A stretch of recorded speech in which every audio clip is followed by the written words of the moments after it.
Geekers, tu podcast de la cultura geek en un solo programa.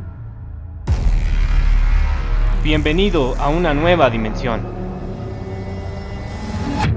donde la fantasía, ciencia ficción, terror y cuentos de hadas cobran vida. Geekers, una realidad alterna.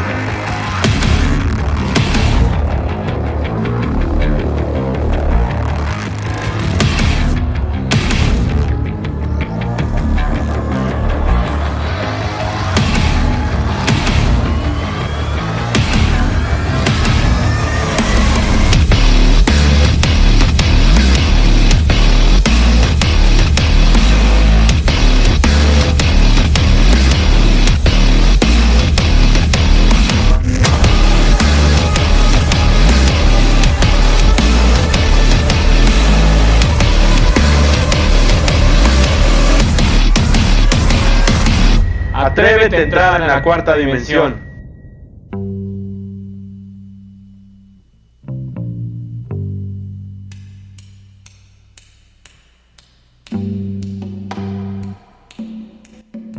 Sound good? Yes, sir! That's what I like to hear. But I got a word of warning for all you would-be warriors. When you join my command, you take on Devitt. And Devitt, you owe me, personally. Each and every man under my command owes me 100 Nazi scalps. And I want my scalps. And all y'all will get me 100 Nazi scalps, taken from the heads of 100 dead Nazis. Or you will die trying. Érase una vez en la Francia ocupada por el ejército alemán a mediados de 1941. Un puñado de soldados judíos sedientos de venganza regresa a tierras bélicas a reclamar lo que el nazismo les ha arrebatado. Además, por el estilo de los famosos spaghettis western de mitad de los años 70, Quentin Tarantino nos entrega su primer comedia bélica escrita y dirigida por su autoría. Con un cast de ensueño, el maestro nos transporta a principios de los 40 para relatarnos su visión de uno de los acontecimientos más negros que la humanidad ha tenido que sortear, la Segunda Guerra Mundial. Hola, ¿qué tal amigos? ¿Cómo están? Muy buenas tardes, noches, días. Sean todos bienvenidos una vez más a su podcast nerd de confianza Geekers. En esta ocasión, para relatar el episodio 002 de Cinema Wave, Bastardos sin Gloria. Mi nombre es Ricardo del Río. Y yo soy Francisco López. Estamos muy contentos de estar nuevamente con ustedes y en especial para este episodio que tenemos que decirlo, hermano, es una película que definitivamente teníamos muchísimas ganas de comentarla con todos ustedes. Y yo en particular, pues, creo que este episodio va a ser uno de los que más gusto me va a dar grabar, porque definitivamente Bastardos sin Gloria es una película que yo amo con locura y ahorita vamos a empezar a desmenuzarla, ¿no? Mi hermano, ¿cómo te fue la semana? ¿Cómo has estado? Amigo, bien, gracias. Gusto escucharte, gusto estar aquí con el auditorio, emocionado también. Creo que esta película, siempre lo hemos comentado, es una de nuestras películas favoritas. No diría, en mi opinión, la mejor de Tarantino, pero sí una de mis favoritas, definitivamente. Y pues nada, vamos a empezar con esto. Tenemos muchísima información que dar. Esperemos que en este especial vamos a intentar ser lo más concisos, pero también dejarles un buen aprendizaje y sobre todo detalles de esta magna obra de Tarantino.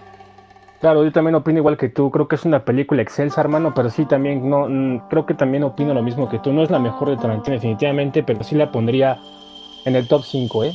Pero bueno, para empezar a desarrollar el tema, hermano, de Inglourious Basterds, Bastardos sin Gloria del 2009, pues hay que comentar un poquito acerca del contexto en donde nos situamos dentro de la película, porque creo que es importante dar, aunque sea un breve repaso de los porqués y de los recovecos que se empezaron a dar a principios del 33, 32 más o menos.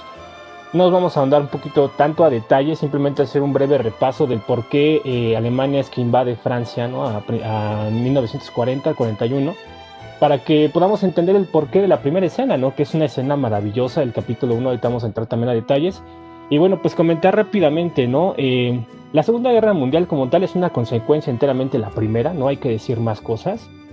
Alemania había sufrido muchísimo derivado a pues las imposiciones que le correspondía cumplir con el Tratado de Versalles, en el cual pues perdieron bastante terreno y tuvieron que pagar una compensación importante a los bandos vencedores de la Primera Guerra Mundial. Esto evidentemente con el paso del tiempo y conociendo al pueblo alemán y todas sus raíces y obviamente conforme fue pasando el tiempo nos fuimos dando cuenta de esto, encontraron en Adolf Hitler pues un miembro importante pues un campeón en cuestiones de oratoria y en cuestiones de cómo poder sortear a las masas, ¿no? Creo que es uno de los personajes pues, más importantes del siglo XX y evidentemente el pueblo alemán tomó a Adolf Hitler como su principal estandarte por todos los comentarios y toda la política que él empezó a desarrollar con el Tercer Reich, ¿no? Que esto es hablando del 32, 31 más o menos, ¿no? Y bueno, pues, ¿qué es lo que predicaba él en su momento? Él quería, pues, en primera instancia recobrar todo el terreno que les habían tenido que ceder a diferentes países, ¿no? Recordar que Polonia es un país que se crea después de la Primera Guerra Mundial. Austria también forma parte del terreno que Alemania pierde. Y es que Hitler, en esta oratoria importante que él tiene, pues, en toda esta década de los 30, es que empieza a meterle estas ideas a los alemanes de la supremacía de su raza, ¿no? De la raza aria, y del por qué Alemania tenía que pues irse en contra de estos países que los habían doblegado en la Primera Guerra Mundial para poder recobrar todo lo más importante que les quitaron. Entonces es un breve resumen muy muy resumido de lo que fue o de los por qué se empezaron a dar la Segunda Guerra Mundial, teniendo principalmente a Alemania como uno de los países más importantes en esta parte. Y bueno, en el 39, ya haciendo un análisis un poquito más rápido, Hitler invade Polonia, si mal no recuerdo fue el 1 de septiembre del 39, y es que en esta parte... Ajá, sí, hermano, ¿querías agregar algo? No, que nada más mencionaba el famoso Blitzkrieg, o sí. Krieg, no sé realmente cómo se pronuncia en alemán, esta guerra relámpago que sorprendió Hitler a Europa, y en un rush impresionante de tal vez dos años máximo, ya tenía dominada la gran parte de Europa, ¿no? Iniciando con Polonia y incluyendo Francia con su anexo a finales del 40. Exactamente, entonces este motivo como tal es que pues ocasiona ya de entrada que Inglaterra y Francia le declaren la guerra directa a Alemania, y bueno, Hitler teniendo perdóname la palabra, unos huevos del tamaño del universo, es que decide cantarle la guerra de manera directa a estas dos potencias en crecimiento, y es que pues después de vencer la línea Maginot, ¿no? Que es una línea que los franceses crearon después de la Primera Guerra Mundial, en efecto para protegerse de los avances enemigos en dado caso de que una guerra mundial se gestara. Los alemanes, siendo un poquito más creativos e inteligentes, pues acceden a territorio francés por el bosque de las Ardenas, y es que de esta manera logran pues ya de alguna manera vencer a Francia, y pues ya conocemos lo que pasó después, ¿no? Siendo Dunkerque pues una de las últimas batallas que se tienen en Francia, ya como tal cediendo por completo el terreno al pueblo alemán, ¿no? Hay una parte importante que comentar aquí, hermano. Francia se divide en dos, una Francia conocida como la Francia de Vichy, que pues con un gobierno colaboracionista, por así decirlo, con el pueblo alemán, y una Francia un tanto más independiente que todavía estaba luchando porque los franceses tuvieran un voz y voto en Alemania, ¿no? Y esta parte de Francia está localizada también, pues París, ¿no? Como un pueblo o como la ciudad principal que estaba en contra de los alemanes, ¿no? Ahorita vamos a relatar también cómo es que esto tiene o se sitúa en la película. Entonces, es por esta razón que entramos ya de lleno a la película y a la primera escena como tal que nos muestra el capítulo 1, hermano, que pues es impresionante esta escena que ahorita vamos a empezar a relatar. Y no sé si quieras agregar algo más del contexto, simplemente ya para empezar a adentrarnos a la película. No, realmente creo que el contexto histórico que diste es bastante amplio, bastante detallado también. Creo que aquí Tarantino toma realmente solo como base. Recordemos que esta película de Tarantino es una sátira, una comedia de lo que ocurrió realmente en la Segunda Guerra Mundial, lo cual tiene un tinte bastante gris. Recordemos el genocidio y lo que se recuerda como el holocausto de más de 6 millones de judíos. Entonces, sí es uno de los episodios más oscuros de la humanidad, eso no hay que salirnos de contexto. Claro. Y como tal, Quentin Tarantino lo interpreta de una manera como comedia, ¿verdad? No así, yo en ningún momento creo que le falte el respeto a la historia, simplemente la vemos como una película aparte de este caso, ¿no? Pero obviamente sí está muy inspirado y lo podemos revisar en la película, desde el uso de suásticas, por ejemplo, en el ejército alemán, más todo el contexto histórico y muy bien representado de aquellos años, ¿no? Entonces, pues adentrándonos, así nos inicia la película con capítulo 1, una manera muy elegante de iniciar una película con en fondo negro y con las letras en blanco de Érase una vez en la Francia ocupada por el ejército nazi. Sí, sí, sí, es un título extraordinario, hermano. Y pues qué decir, nos encontramos en la Francia ocupada por Alemania después del contexto y pues ya adentrándonos en esta finca, ¿no? Es increíble la manera en cómo Tarantino nos presenta la historia, hermano. Creo que esa escena, ahí te vamos a comentarla a detalle, pero esa escena de la primer parte del capítulo, hermano, cuando ves a la SS que empieza a llegar con este Landa, ¿no? Christopher Waltz, para mí, a mi gusto personal, creo que es uno de los mejores actores que nos ha dado el cine internacional. Es magnífica la actuación que tiene este compadre aquí, un caballero europeo en su más alto nivel. Cada escena en la cual aparece en la película, él es una lección de etiqueta, ¿no? Yo así lo veo, es una lección de cómo te debes de comportar y cómo te debes de dirigir hacia otras personas cuando te encuentras en multitud, y simplemente como una lección de modales, hermano. Creo que para mí Christoph Waltz, es una maravilla, hermano. Es una persona de la cual puedes aprender muchísimo. Se me hace una personalidad muy importante, ¿no? Bueno, nada más para centrarnos, él como tal tiene... Sí, dime, hermano.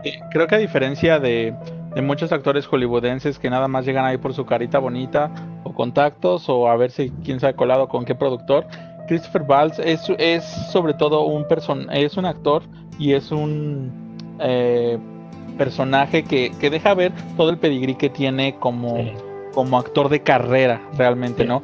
Desde los múltiples idiomas que habla, no sé, creo que habla 5 o 6 idiomas. Él hizo sus propias traducciones en las otras versiones a otros idiomas. Él mismo hizo esa voz para que no se perdiera el mismo estilo de lo que quería interpretar en su escena. Entonces desde ahí te das cuenta qué diferencia de actor, además que él empezó como actor de teatro. Los actores de teatro siempre tienen esta parte de gesticular, de moverse muy muy bien, porque no tienen una cámara a 30 centímetros de ellos intentando revisarles cada expresión facial. Entonces ellos tienen que acostumbrarse a hacer mucho más exagerado todo, y se nota cómo se lleva a la cámara cada vez que lo enfocan, y la película realmente yo creo que es lo más representativo y lo mejor de esta película es la actuación de este magnífico actor. No, se los lleva de calle a todos, güey. O sea, tenemos un cast increíble, pero sí creo que Christopher Waltz se lleva por completo a todos, ¿no? Se los come por completo. O sea, es una maravilla, la verdad. Te vamos a comentar en la serie de detalles por qué razón Christopher Waltz tiene una importancia bastante considerable dentro de la película. Pero bueno, citándonos el capítulo 1, hermano, él tiene como tal el papel del coronel Hans Landa, ¿no? Dentro de la SS. Hay que comentar también que esta invasión, o principalmente una de las principales ramificaciones en las cuales los nazis se dividieron, una parte era el ejército de la SS y otra parte era la Gestapo, que era la policía como tal de investigación, que pues era una de las principales persecutores de todo del tema de los judíos, ¿no? Que ahorita vamos a hablar también en detalle de esto.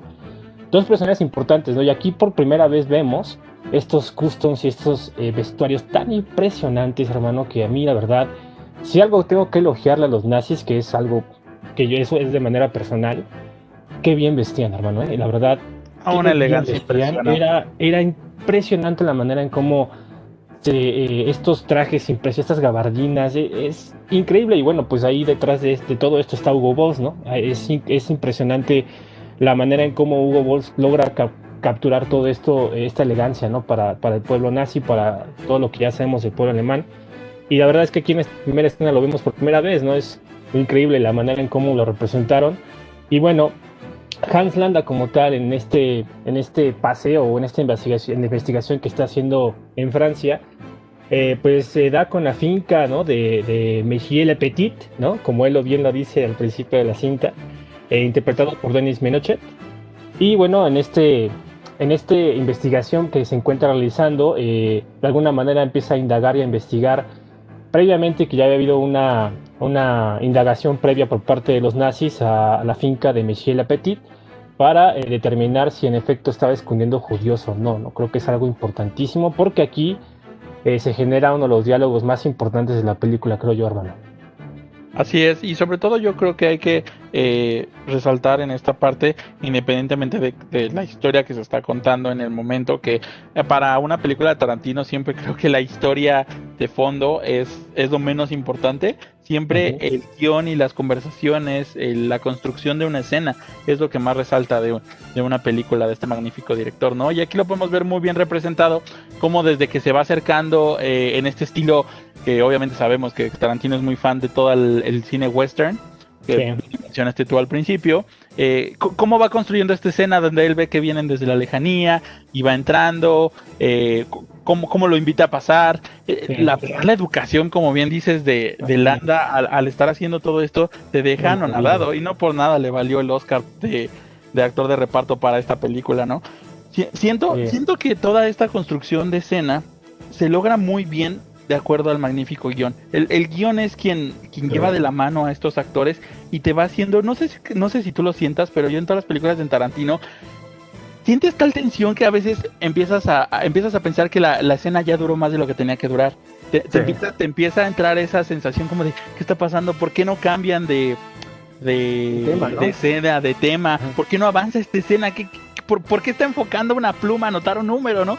Esos close-up tan magníficos que hace Tarantino, y hay que decirlo, las escenas tan centradas en primer plano que genera son brutales. Realmente yo ahora que la vi hace poquito para refrescar toda esta parte de lo que estamos hablando, me quedaba impresionado y decía, ¿cuántos habrán tardado en hacer una escena como esa donde están enfocando a cada uno de los personajes todo el tiempo, ¿no? Y sobre todo lograr esa misma tensión. Qué gran trabajo de los actores entre los cambios de cámara, seguir manejando tan fluida la escena, la iluminación de esa parte es magnífica. Realmente se logra capturar una escena totalmente Tarantino en la parte de la cabaña, ¿no, mi hermano?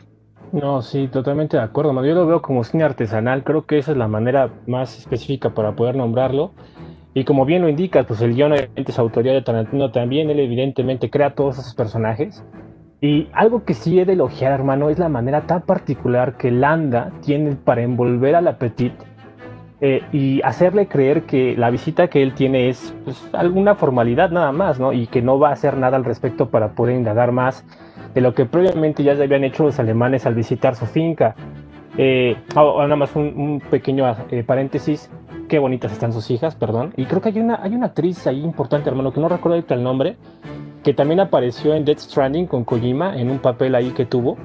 Una güerita que enfocan. No me acuerdo su nombre, la verdad, pero... Yo tampoco me acuerdo su nombre, pero uno de sus mejores papeles que yo la considero es en Misión Imposible. Sale en Protocolo Fantasma, no recuerdo. Es la película donde están en Dubai y ella es una asesina francesa. Ahí también sale y sí, es guapísima esa mujer. Es una muñequita, hermano. Y también va a salir, si mal no recuerdo, en la última película de James Bond, ¿eh? Pero bueno, un pequeño paréntesis. La Petite entra obviamente a la cabaña, empieza a investigar y evidentemente desde que él pone un pie en la cabaña, hermano, él ya está analizando todo, ¿no? Creo que es importante comentarlo, lo adelantado que estaba siempre Landa ante la situación. No por nada tenía el rango que tenía dentro de la SS. Y él desde que entra a la cabaña empieza a indagar y empieza a observar y empieza a analizar la situación como tal.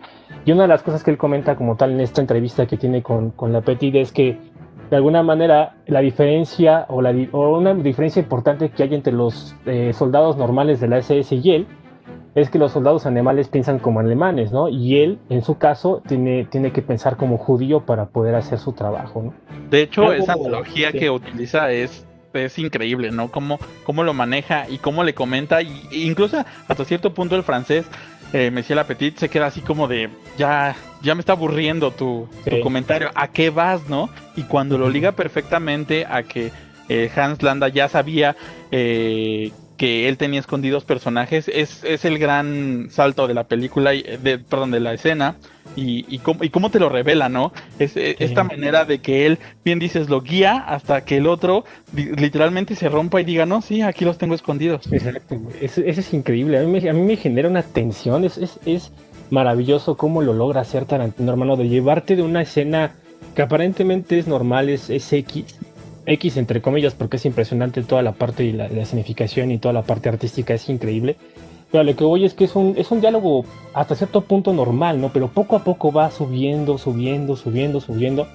en una constante que no para, ¿no? Hasta el efecto de que, como tú dices, la Petite se rompe por completo, simplemente con el speech que le está dando Landa, ¿no? Porque Landa bien pudo haber entrado, hermano, con los soldados alemanes que traía, a hacer un relajo en la finca, y obviamente él entra y obviamente Alemania está ocupando Francia, no tiene por qué decirles nada, y poner la casa patas para arriba para buscar, ¿no? Pero él elige de una manera diplomática y hasta poética, diría yo, indagar y hacer que la Petite le diga lo que él necesita saber, y de esta manera la forma también en cómo cambia de idioma no es increíble. La primera vez que yo la vi dije, perdón por la palabra, pero este güey está loco, ¿no? Es la manera en cómo piensa. Él está 15, 20 minutos adelantado a la conversación y sabe perfectamente bien cómo lo tiene que hacer para que su plan funcione, ¿no? Cambiar de francés a inglés, luego regresar otra vez al francés. Es impresionante, hermano. Creo que es una de las cosas que más me sorprendió a mí la primera vez que vi esa escena. No por nada al final casi de la película, cuando está hablando ya con el teniente Aldo Rain, le dice que el apodo cazador de judíos ya lo ofende, ¿no? Porque él dice que es un investigador y un muy buen investigador. O sea, él se considera casi el Sherlock Holmes nazi para poder cazar judíos, ¿no? Pero aparte de eso, yo nada más quisiera mencionar, ya resumiendo esta escena, que y no lo digo con soberbia ni nada que ver, pero sí, amigos del auditorio, recordemos las pelis de Tarantino. Cuando tú hablas de esta película, la gente de esta escena no va a recordar esta construcción de tensión. Te va a decir, ay, sí, cómo entran y los nazis llegan y balacean todo el sótano, ¿no? Entonces, es importante, y sobre todo que vamos a analizar toda esta película, no nos quedemos siempre, porque la gente es muy común. Las películas de Tarantino, ay, sí, son bien violentas. Las películas de Tarantino son mucho más. Que la construcción de escena te lleve a una conclusión violenta, pues así es como le gusta a él resolver muchas de sus escenas. Pero la gente siempre se queda a eso. Vuelvo al ejemplo que he dado varias veces de Matrix, que, ay, la película de balazos. No, la película tiene mucha más filosofía que solo monos esquivando balas.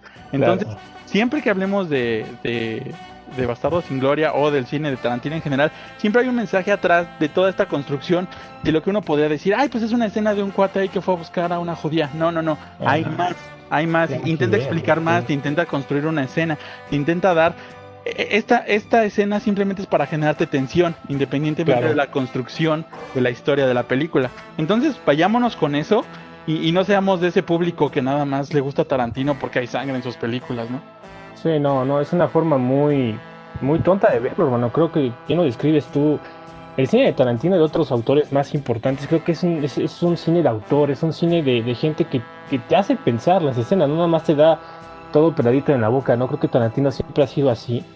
Y a mí yo la verdad aplaudo muchísimo. Este primer capítulo como tal es extraordinario. Y nada más comentar, hermano, para que no se nos vaya también del hilo, pues la primera aparición de Shoshana, ¿no? De esta Melanie Laurent, que yo la verdad, sí, también preciosa. Yo la verdad siempre me he cuestionado, hermano, y es una de las pegas que le pongo a la película.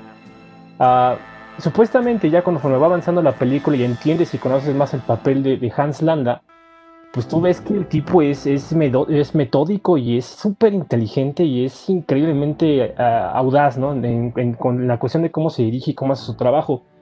Yo no me explico por qué razón dejó escapar a Shoshana, hermano. Después de que empieza a avanzar la película y lo conoces más, yo sí tengo un tema con eso. O sea, porque él bien pudo haberla matado en esa primera escena. Obviamente no se desarrolla toda la película, eso es obvio. Pero sí no logro entender cómo después de que te dan un contexto mucho mayor de Landa, es que él decide dejarla libre, ¿no? Porque pues, era conocido como el cazador de judíos y una se le fue. No sé qué piensas tú de eso. Yo creo, y es una conclusión personal, no lo he leído ni he escuchado nada de eso, es personal totalmente, que él en su gusto, por así decirlo, porque de investigar, de encontrar, de cazar, y como dice que justo Hitler lo bajó de sus Alpes suizos para cazar judíos, a lo mejor lo ve como un reto más, se me va ahorita, pero la voy a encontrar, ¿no? Tal vez en este juego del gato y el ratón, de estar diciendo, voy a ir a buscarla y la voy a encontrar, o me va a llevar bueno, no tal vez hacia más judíos, pero a lo mejor para él se lo ponía como un reto, de decir, ahí viene, ¿no? Creo que esa es una actitud muy de, estoy seguro que te voy a atrapar, y no importa que corras y te me escapes, ¿no? Puede ser, bueno, de esa manera, puede ser. Sí, creo que puede una buena forma de ver esa escena. Y pues sale ese Orguazo Shana, ¿no? Es increíble cómo termina esa escena. Hermano, el capítulo 2, ¿qué te parece el capítulo 2? A ver, describe un poquito tu sentir del capítulo 2, porque ya de como tal aquí en este capítulo es que pues ya conocemos como tal a los bastardos, ¿no? Al título de la película y por qué se llama así. Así es. En primera, bueno, no sé, ver a Brad Pitt en primer plano después de, Sí. de que te aparezca el capítulo 2, pues qué te puedo decir, ¿no? Realmente sí a veces me hace dudar de mi hombría ese hombre cuando lo veo con uniforme, plantado haciendo acento sureño, de gringo, Por matando dos, ¿eh? nazis. Digo, chispas, Sí. ¿qué me está pasando, no? Pero bueno, independientemente de mis gustos personales, no se crean, soy heterosexual 100%. El guapísimo Brad Pitt y sobre todo ese compromiso que siempre hace con sus papeles, creo que me fascina mucho desde el momento que lo toma. La mirada, siempre la mirada de Brad Pitt que tira cuando hace sus escenas es tan convincente. Yo creo que por eso es tan buen actor. Realmente tú lo estás viendo y le estás creyendo que está haciendo el papel de, en este caso, Aldo Rain, el sargento que va a llevar a los bastardos o estos soldados judíos, algunos escapados de Europa, algunos estadounidenses, a, como dice, matar nazis. Y me fascina ese discurso. Creo que es de lo mejor. De hecho, van a escuchar, ya escucharon más bien una parte de este discurso al principio de nuestro podcast. Esa parte cuando dice, a ellos no les vamos a ir a enseñar, ¿cómo se dice? Ayúdame, en la parte que dice, no les vamos a ir a enseñar, que son los degenerados, ¿no? Sí, no les van a venir a enseñar lecciones de vida, ¿no? Exactamente. Porque los nazis dependen de eso, claro. Exacto, solo son el ejército de un degenerado y tienen que ser exterminados. O sea, la peli te está diciendo, vamos a ir a matarlos, no queremos ir a hacer paz, no queremos ir a atrapar prisioneros, nada, ¿no? Y bueno, ya se saca ahí de que es descendiente de los Apaches, bla, bla, bla. Y pues la famosísima frase de que cada uno de sus soldados le debe 100 cabelleras nazis. Te voy a contar algo, y es anécdota esto. Yo esa película la vi en el cine. Esta película la vi en el cine y no vas a poder creer con quién la vi. ¿Con quién la viste, hermano? La vi con mi mamá y mi hermana. Nada más imagínate. O sea, piensa que Inglourious Basterds salió en 2009. Yo tendría... Ay. En ese entonces teníamos 16, 17 años, más o menos. Me da pena revelar mi edad, pero más o menos andábamos por esos tiempos. Yo fui con mi hermana, mi mamá nunca ha sido fan de ese tipo de cine. Pensamos que era una película de Segunda Guerra Mundial, ¿no? Super X. Mi papá, que con quien veo ese tipo de cine, estaba de viaje. Y cuando empezamos a ver la película, y obviamente ya había pasado la primera escena que acabamos de hablar de la cabaña, dije, oye, pues va a estar intensa la película, ¿no? Porque se ve toda la sangre que sale la chava. Pero en este capítulo 2, de lo que ahorita vamos a hablar, y cuando empiezan a cortar la cabellera a los nazis, y otra escena que te voy a dejar a ti que la expliques a lujo de detalle porque sé que te encanta, yo sí me asusté y dije, no puede ser, ahorita me van a sacar del cine, mi mamá va a decir, vámonos de aquí, porque ¿qué onda? O sea, siento que es una peli, sobre todo para la gente más tranquila y normal, no como nosotros, que sí es bastante fuerte e intensa, ¿no? Entonces, nada más quería comentarlo. Sí, y digo, como resumen, sí acabé de ver la peli en el cine completita. Y qué deleite poder decir que esa película la pude disfrutar en la pantalla grande. Pero creo que justo este capítulo, pues es, junto con el último, diría yo que es de los más intensos, porque te demuestran lo que los bastardos literalmente fueron a hacer a Alemania. ¿Qué era eso, mi hermano? Pues como tal, venganza, ¿no? Como tú bien lo indicabas, los Bastardos sin Gloria es una serie de soldados como tal, europeos estadounidenses, muchos de ellos judíos, ¿no? Que regresan a Alemania y a Francia para, de alguna manera, vengarse de los nazis. Es tal cual eso, ¿no? Tarantino como tal había explicado en su momento, hermano, una entrevista que pude ver de él en ese entonces, que él había concebido originalmente a Los Bastardos sin Gloria como una serie, ¿no? El guión era bastante amplio y muy, muy grande para poderlo contar. Por hacer el destino termina siendo una película y acortó muchísimo del contexto de muchos personajes. Es por esta razón que solamente vemos la explicación de algunos, ¿no? Y bueno, ya como tal, analizando este capítulo, empezamos a avanzar en el contexto. Nos situamos en una parte, creo que es Francia, hermano, ¿no? Donde estamos ubicados actualmente en esa parte del capítulo. Y están interrogando a un sargento alemán de la SS, conocido como Werner Rachmann, ¿no? Este pues con todo el estereotipo alemán, ¿no? Güero, ojos azules, blanco, ¿no? Súper patriota. Y le empiezan a interrogar de alguna manera y que les diga en un mapa, que les marque en un mapa la ubicación de sus aliados, ¿no? Él está seguro y Aldo del Apache le comenta que debe haber algún francotirador escondido y quiere que se lo señale en el mapa, ¿no? Y de alguna manera, pues el sargento alemán se niega, ¿no? Se niega a darle información de una manera muy controversial. Y es que lentamente Brad Pitt en su papel de Aldo el Apache empieza a cuestionarlo, le empieza a meter cosquillitas, ¿no? Le empieza a dar algunas cosquillas en las costillas, diciéndole que si no le da la información, pues va a sentir la fuerza de los bastardos, ¿no? Pero la manera en cómo te presentan los personajes, hermano, que repito que no son todos, para mí se me hace algo magistral, ¿no? Muy al estilo de Tarantino. Empezamos con Wiki, ¿no? El judío como tal que escapa ya posteriormente conocemos lo que se conoce como Múnich. Escapa de alguna manera bueno, todavía se podía en el 33, 34 más o menos, que empezaba ya como tal los nazis a tener esta política abierta de la persecución de los judíos. Él escapa de Alemania, se refugia en Estados Unidos y regresa como tal, ¿no? Lo importante del papel de Wiki aquí es que él es el traductor de los bastardos, ¿no? Él habla alemán, por supuesto, y también inglés, y de alguna manera, pues él es como que el traductor oficial de la banda, ¿no? Y de alguna manera es como te lo presentan él. Otro papel importante, hermano, y uno de mis favoritos, he de comentar, Hugo Stiglitz, ¿no? El sargento Hugo Stiglitz, interpretado por el señor Til Schweiger, no sé si lo estoy pronunciando bien. Y bueno, el contexto que te dan de Hugo Stiglitz es que pues, él era un sargento reconocido de la SS, que mató a 13 oficiales de la Gestapo. No se conoce a la perfección por qué razón lo hizo, pero lo que sí se conoce es que pues, es un sanguinario, ¿no? Es una persona con un ámbito impresionante y una sed de sangre inquebrantable. Yo creo que de los bastardos, junto con Hugo Stiglitz y el oso judío, creo que son los dos más sanguinarios de todos, hermano. ¿Tú qué opinas de esta parte? Yo nada más quiero resumir de esta presentación la tan característica presentación o recreación de escenas de Tarantino cuando quiere hacer como un recuerdo, siempre lo hace de una manera tan chusca Tarantino, y me encanta cómo entra con este guitarrazo de ¡tran! Cuando sale Hugo Stiglitz y te cuenta con esta voz de narrador de documental la historia de Stiglitz en ese momento. Sí. Así exactamente. Me encanta esa parte. Y no, un curioso detalle, no sé si lo sabe nuestro auditorio, que Samuel L. Jackson fue el que narró toda la parte donde entra el narrador en esta película. Fue Samuel L. Jackson, que él ha trabajado, pues, si sigue en el cine de Tarantino, ha hecho la gran mayoría de sus películas y ha casi todas las películas.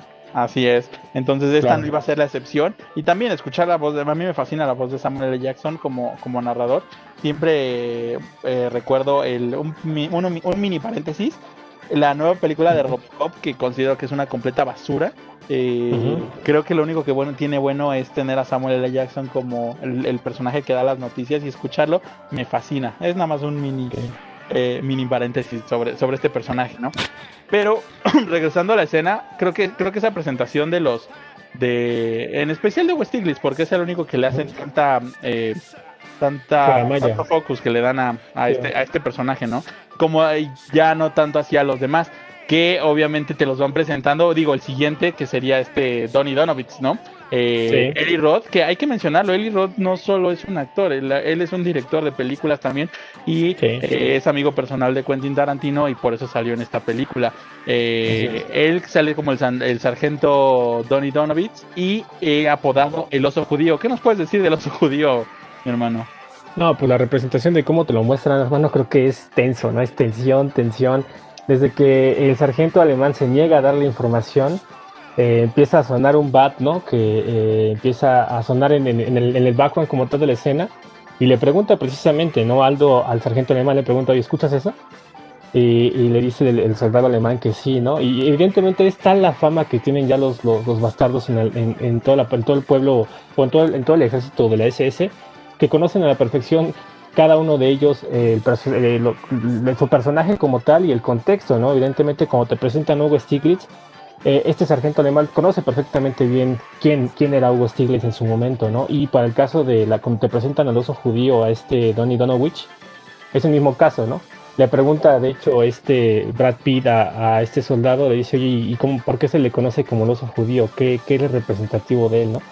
Y le dice, no, pues se le conoce así porque él golpea las cabezas de los nazis con un bat de béisbol, ¿no? Es una maravilla, ¿no? Yo cuando la vi por primera vez dije, qué manera de construir tensión. Se niega otra vez, evidentemente.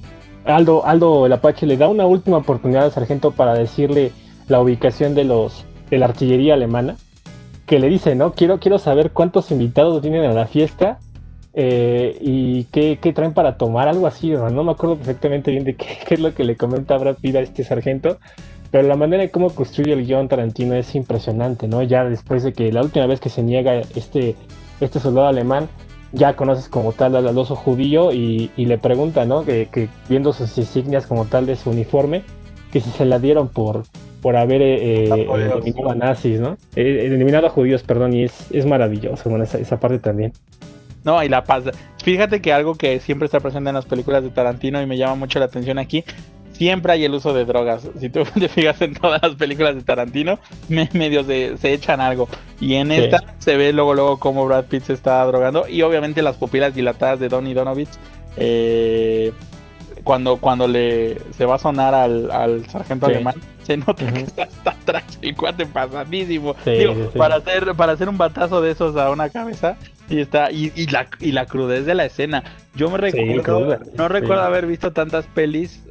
Ahora en estos momentos con el CGI, pues ya les gusta partir gente a la mitad y despedazar y todo, ¿no? Pero ver tan gráfico el primer batazo sí está muy cañón, ¿no? Y si ves cuando se va alejando la cámara hacia atrás, literalmente se ve como le hace ahí un headshot y le explota la cabeza con papaya al sargento alemán, ¿no? Se nos olvidó decir al principio del podcast que este podcast es para mayores de 18 años. Consulta restricciones, por favor. Fíjate que yo en mi filmografía personal, hermano, sí he visto cosas mucho más fuertes. No quiero mencionarlas aquí, evidentemente. Siento yo que no es cine que se tenga que comentar. Yo vi esas películas una vez en mi vida por cultura general y se acabó. No quiero volver a verlas. Después, si quieren, podemos hacer una especial de eso. No lo creo conveniente. Pero bueno, en el caso especial de Bastardos sin Gloria, hermano, sí se ve súper cruda esta escena. Y bueno, como tal, ya para ir avanzando, hermano, pues ya dejan a uno de los tres que iban en este convoy vivos, evidentemente para preguntarles, ¿no? Y como le dieron todo este background previo a esta persona que dejan viva, a este soldado que dejan vivo de la SS, evidentemente ya les dice todo, ¿no? Les dice específicamente cuántos soldados son, cuál es la artillería que trae. ¿Cómo no? No, es impresionante cómo Aldo Rain construye todo. Dice, evidentemente los dos primeros no van a querer decir, pero estoy seguro que si ven el que se queda vivo, cómo es que masacra a sus compañeros, van a decir de volada, ¿no? Y en efecto, pues, su plan corre con suerte. Este cuate canta todo, evidentemente, le dice específicamente cuántos son, dónde están y qué artillería traen. Y algo especial que me gusta de esta escena, hermano, es que le pregunta, ¿no? Le dice, oye, y después de que ya sobreviviste a esto, ¿qué es lo primero que vas a hacer, no? Y dice, no, pues voy a ir a abrazar a mi mamá, ¿no? Y que más uniforme, le dice. Ajá, y le dice, eso está muy bien. Y supongo que te vas a quitar tu uniforme. Y dice, sí, no más me lo voy a quitar, lo voy a quemar, ¿no? Y le dice Aldo Rain, no nos gusta no reconocer a los nazis, ¿no? Y ahí es cuando ya... No, es que esa cosa es impresionante, hermano, como la manera en cómo le dice, no nos gusta no reconocer a los nazis, así es que te voy a dar algo para que te puedan reconocer el resto de tu vida. Y es una de las firmas que tiene esta película, ¿no? Y impresionante, ¿no? Cómo le marca la esvástica con el cuchillo, con su machete o cuchillo, no sé cómo nombrarlo, de una manera tan cruda, hermano. Y ya como tal vez la representación de Hitler, ¿no? Ya en otro plano, ¿no? Que viene este cuate, este soldado que dejaron vivo, a contarle esta historia que tú ves en vivo. Y Hitler se niega por completo, ¿no? Le dice, no vas a contar eso, no vas a contar que estos güeyes te hicieron esto, no vas a decir que huiste de tu batallón y sobreviviste, ¿no? Para no hacer más grande la leyenda de los bastardos, ¿no? No sé cómo tú veas esta parte. Así es, mi hermano. Y nada más para recordar, ese cuchillo que mencionas es muy característico en Estados Unidos. Se le conoce como el cuchillo Bowie o Bowie Knife. se le debe a su nombre por el comerciante que lo hacía, que fue en su momento, durante la colonización de Estados Unidos, cuando estaban luchando contra los indios y toda esta parte, él como que ideó este cuchillo y vendía de este tipo de arma, ¿no? Que realmente usaba como cacería para desollar animales. Entonces es súper conocido en Estados Unidos como Bowie Knife, así nada más. Que también este seudónimo ocupa David Bowie para su seudónimo principal, ya su estirpe, ¿no? Que también es importante David Bowie en esta película. Ahorita vamos a ver por qué razón.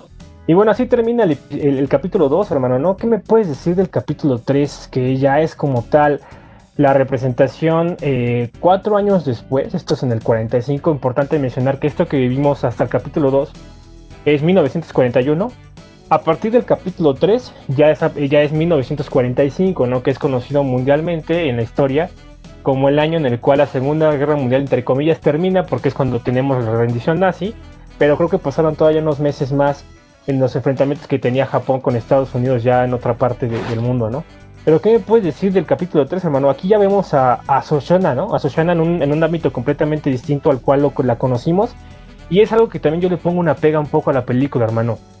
No me explico, quiero pensar que así lo quiso realizar Tarantino, pero yo sí veo complicado, ¿no? Que una judía que apenas si pudo sobrevivir de un enfrentamiento directo con Hans Landa, después de 4 años la veas totalmente realizada con con un cambio como tal de personalidad, ¿no? La conocemos aquí como Emmanuelle Minier, ella no como Shoshana de Dreyfus. Y pues dueña como tal de un cinema, ¿no? Entero, no sé la manera en cómo tú lo representas, hermano, pero a mí se me hace un poquito no tan creíble esta parte. Creo que sí me hubiera gustado que lo hubieran contado de una manera distinta, o que al menos hubiera trabajado ella ahí de alguna manera, pero ser la dueña, hermano, no sé, no se me hace algo tan limpio del guión. No sé qué opinas tú. Pues recordemos, como tal y como lo mencioné al principio, a Tarantino en general no le interesa mucho la historia principal. Hay muchas, y lo puedes ver en todas sus películas. Yo diría que Django sin cadenas o Los Odiosos 8 serían las representaciones más fidedignas de que a él no le importa mucho el contexto ni que tenga tanta lógica histórica o lógica incluso normal del guión. Realmente él lo que quiere es contar su historia y generar estas escenas tan alargadas con diálogos muy muy establecidos, ¿no? Y creo que para lograr que tuviera un diálogo y conectar la historia de que Frederick Sola quiere, que es uno de los personajes en la película, quiere presentar su película en el cine de Shoshana, que ahorita ya está oculta como una francesa, pues lo representa así Tarantino. Ahora bien, sí podría basarse un poquito en contexto histórico de que mucha gente ayudó a los judíos, entonces realmente no se me hace totalmente errado que de hecho lo dice cuando está hablando con su ayudante de esta persona de raza negra, que por lo que te dejan entender en la película eran como pareja ellos. Sí. Le dice la colección de Madame Mignon. Entonces, mi interpretación ahí personal es como que tal vez Madame Mignon como que la adopta, que fuera, como le dicen, ¿no? Que es su tía, obviamente no lo era, pero por cubrir y darle identidad, papeles. Recordemos que durante la Segunda Guerra Mundial muchísima gente, incluso los mismos alemanes, ayudaron a los judíos a escapar. Sí, claro. Millones de judíos lograron huir de esta parte del Holocausto. Entonces, pues, quiero entender que esta persona la adopta, por así decirlo. Ella muere por la fiebre y pues al final de cuentas sí, ella es como su sobrina de sangre, oficialmente, por así decirlo, entre comillas. Se queda con el cine, ¿no? Y de hecho es algo, yo creo que justo esa situación de que ella, como dueña de un cine tan joven, esté representada en la película, es lo que obliga a recuerdan, no sé si me equivoqué, Goebbels, que es el director de la película, exactamente, a interrogarla por qué alguien tan joven es por eso, y también Hans Landa a interrogarlo un poquito sobre cómo llegó a ser dueña del cine, porque no era algo común para la época. Exactamente. Entonces creo que lo justifica bien de esa parte. Personalmente no me afecta mucho, no lo siento tampoco como un agujero de guión. Simplemente pues, así lo quiso interpretar Tarantino para darle continuidad a la historia. La barajeaste muy bien, hermano, te creo. Me quiero llevar ese contexto. Porque sí, creo que no, obviamente no me voy a poner a dar patadas de ahogado aquí. Es una película extraordinaria, ¿no? Pero creo que sí tiene algunas cosas que no me hacen tanto sentido. Esta es una de ellas. Pero una más para ser un poquito más constante en esto, hermano. Ahí conocemos a Frederick Sola, ¿no? Que es este personaje interpretado por Daniel Brühl, que es un pues héroe de guerra, ¿no? Como tal, él le cuenta a Shoshana que es famoso derivado a que pues, en un enfrentamiento en una de las ciudades de Alemania, él pudo derrotar a 300 soldados enemigos, ¿no? En un campanario como tal, como francotirador. Y Y es claro, que ahí se nota la Goebbels, exageración clásica de Tarantino, ¿no? Como te cuenta, no sé, unos 70, no sé cuántos dice al primer día, y tú, ok, los mató, ¿no? Y digo, 150 al segundo día. O sea, la clásica exageración tarantinesca está presente, ¿no? No, maravilla. Y algo importante a comentar, bueno, súper rápido. Joseph Goebbels, como tal, su cine era así. Hay que comentar que él era la mano derecha, como tal, del Führer, de Adolf Hitler, en la historia original. Y él, como tal, era miembro de la SS, y uno de los miembros más importantes, de los rangos más altos que había. Y él, como tal, tenía a su cargo toda la parte de mercadotecnia y toda la parte de comunicación del Tercer Reich, ¿no? Entonces, él, como tal, controlaba la parte de cine, la parte de los periódicos, la parte de revistas, todo lo que se relacionaba al tema del nazismo. Goebbels era el principal arquitecto de todo esto. Entonces, evidentemente, en su cine se ve una representación un poco más pues subida de tono de lo que realmente era del pueblo nazi, ¿no? Lo que la SS y la Gestapo estaban haciendo en ese entonces. Nada más comentar también aquí, hermano, en este careo que se encuentra con Shoshana un poco días después de su primer encuentro con Frederick Solar en el cine. Ella como tal se lo vuelve a encontrar en el café parisino. Y hay la primera representación como tal de un personaje importantísimo para la película, hermano, que es el mayor Didier Hellstrom, ¿no? Miembro de la Gestapo como tal, un mayor como tal de la Gestapo, que tiene un papel impresionante y un lugar impresionante en el capítulo 4, que ahorita vamos a comentarlo. Y pues es como tal que en esta escena como tal de que raptan a Shoshana para comunicarle que en efecto la película de Frederick Solar originalmente se iba a estrenar en París en un venue mucho más grande. Se le comunica que en efecto ahora no va a ser así, que va a ser estrenada en su cine, que creo que se le llama el Ritz. Y pues el ahí Ritz como... es el original donde se iba a estrenar. Sí. Y No me este es acuerdo cómo se llama el cine de Shoshana, ¿no? Pero en efecto, como tal, hay un cambio de la parte de la agenda. Goebbels, como tal, se muestra reacio a esto. Dice, pues, ¿cómo tan poquitos lugares? Dos palcos, ¿por qué dos, no? El Ritz tiene 4, ¿no? Creo que le dice Claro, también. pero recordemos que esto es porque el Frederick Sola, que es el estelar de la película que van a pasar, tiene el crush con Shoshana. O sea, no es una decisión directamente de los alemanes, sino que este chavo enamorado de la francesa judía, pues quiere en este momento impresionarla o lograr algún tipo de conexión ahí, y lo quiere hacer a través pues de presentar su película en su cine. Claro, sí, digo que también hay una representación importante ahí, es que también algo que no me hace tanto sentido, hermano, es que a los miembros originales de la SS se les cuestionaba y se les analizaba para entrar a la SS de hasta 200 años antes en su árbol genealógico para poder ingresar. Y pues la SS como tal les elegía casi casi la esposa, ¿no? Controlaban mucho la parte de los genes y de como tal la sangre aria. Y aquí, pues Frederick Soler, yo entiendo en esta parte de la película que de alguna manera, pues al ser la estrella que es, tiene ciertas, no sé cómo expresarlo, hermano, tiene ciertas ventajas, ¿no? Respecto a sus homólogos de poder cortejar a una francesa, ¿no? Que te digo, en ese entonces la SS era súper estricto con sus miembros y casi hasta les elegían esposa, ¿no? Pero bueno, Claro, pero no era de la SS. Realmente yo creo que Frederick Sola ahí entra a la fama gracias a lo que hace justo me parece que es en Italia, donde hace esta matanza de soldados y crea su fama. Y realmente yo lo considero un francotirador raso del ejército alemán. Pues sí, probablemente sí puede hacer también de esta manera, hermano. Y bueno, aquí como tal, ya para terminar este capítulo, en este careo como tal de la representación de Goebbels, pues llega Hans Landa como tal después de 4 años.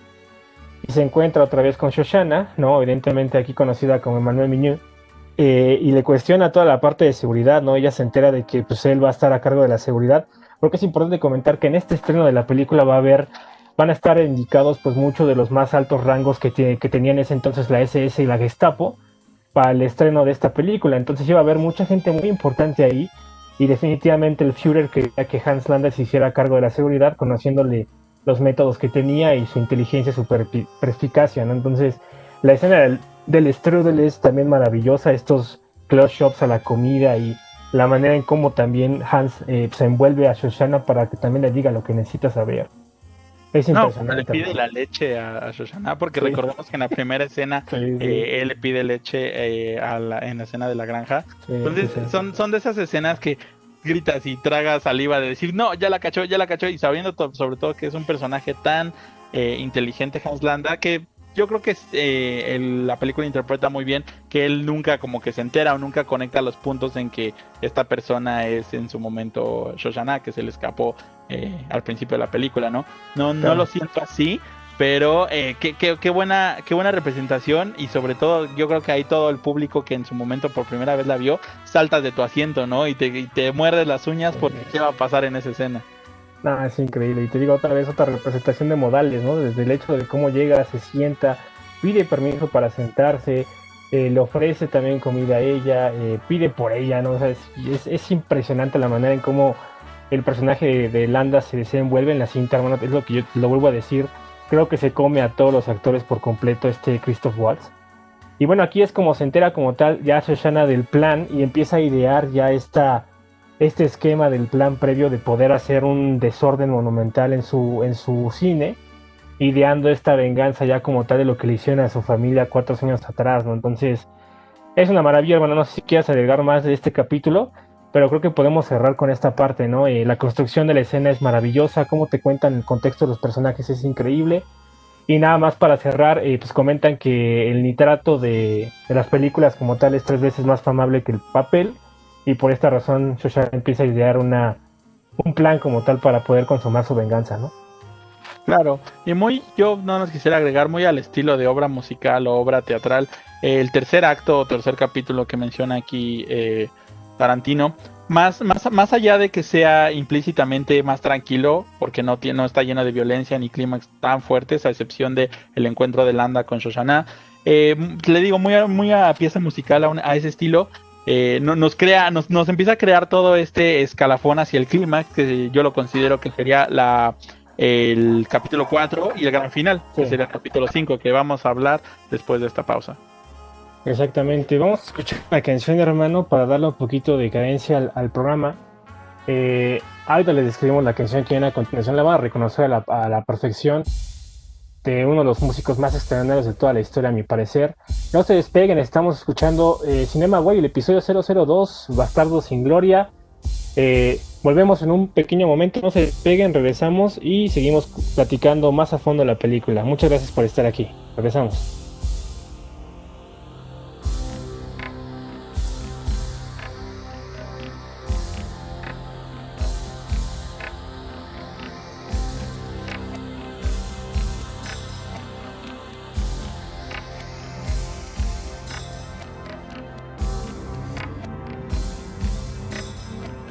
See these eyes so green, I can stare for 1,000 years, colder than the moon. It's been so long.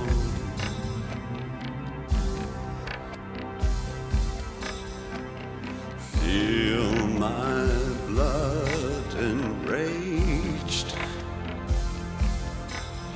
It's just the fear of losing you. Don't you know my name? Well, you've been so long. And I've been putting out fire with gasoline.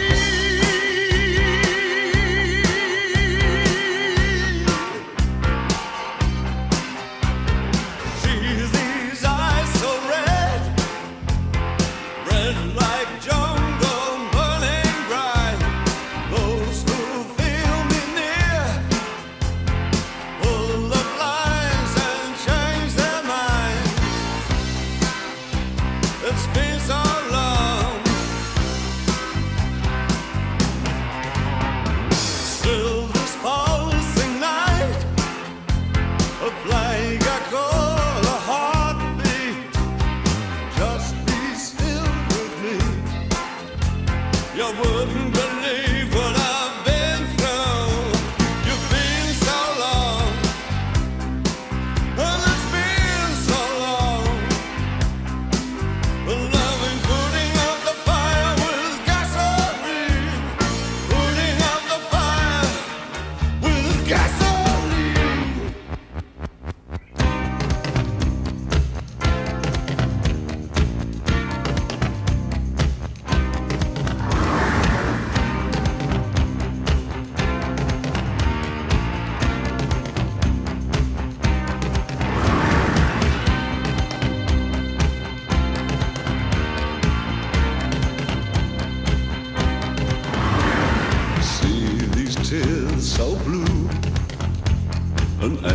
restless heart that can never mend, these tears can never dry. Judgment made can never bend. See these eyes so green, I can stare for 1,000 years. Just be still with me. You wouldn't believe what I've been through. It's been so long. Well, it's been so long. And I've been putting out the fire with gasoline.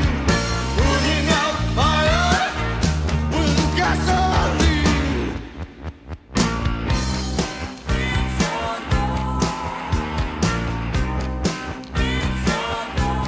it's been so long. I've been putting out fire. Well, it's been so long. Putting out fire. It's been so long. Putting out fire. Been so long. Been so long.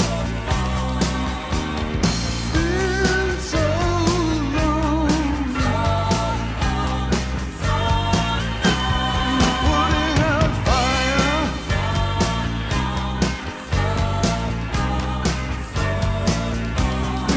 Putting out fire. Been so long.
...1983... hablamos, señor y maestro David Bowie con la canción Cat People del disco Let's Dance, de principios de los 80s como tal.